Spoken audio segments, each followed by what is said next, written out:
নারীরা বেশি কি ডিপ্রেশনে ভোগে নাকি পুরুষরা? নারীদের মধ্যে ডিপ্রেশনের হার বেশি। পুরুষরা বাইরে যায়, তাদের বন্ধু বান্ধব আছে, তার একটি অফিস আছে এবং রাস্তায় দেখা হলে আসসালামু আলাইকুম ওয়ালাইকুম করার মতো লোক আছে। কিন্তু একটি পরিবারের যে গৃহিণী, তাকে 24 ঘন্টায় পরিবার পরিচালনার চিন্তা করতে হয় এবং তাকে তো খুব পেস দেয় না। আর তাছাড়াও মেয়েদের আপনি জানেন যে তাদের সন্তান ধারণ করতে হয় এবং এটি দেখা গেছে যে পরপর যদি কোনো মহিলার 3টি সন্তান থাকে এবং সর্বকনিষ্ঠ সন্তানের বয়স যদি 3 বছরের নিচে থাকে, তার এই যে দায়বদ্ধতা, দায়িত্ব এবং সন্তানকে লালন পালন করা, এর জন্য দেখা যায় যে অধিকাংশ মেয়েরা, তাছাড়া মেয়েরা এমনিতেই আমাদের পুরুষ শাসিত সমাজে অনেক ক্ষেত্রে দেখা যায় যে নিজেরা অনেক সময় ডিপ্রাইভ থাকে বিভিন্ন কারণে। সবকিছু মোকাবেলা করে তারপরে তাকে খাবার গ্রহণ করতে হয়, সবার মুখে হাসি ফুটিয়ে তাকে নিজে হাসতে হয়।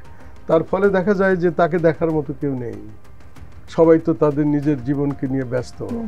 এবং এমনিতেই আমাদের দেশে সাধারণত মহিলাদের মধ্যে বিষণ্ণতার হার বেশি এবং এটি পরীক্ষিত এবং আমরা এটা আমাদের রিসার্চ এভিডেন্স থেকে পেয়েছি যে বাংলাদেশের প্রেক্ষাপটে মহিলাদের মধ্যে, বিশেষ করে মধ্যম বয়সী মহিলাদের মধ্যে বিষণ্ণতার হার তুলনামূলকভাবে পুরুষদের চেয়ে অনেক বেশি।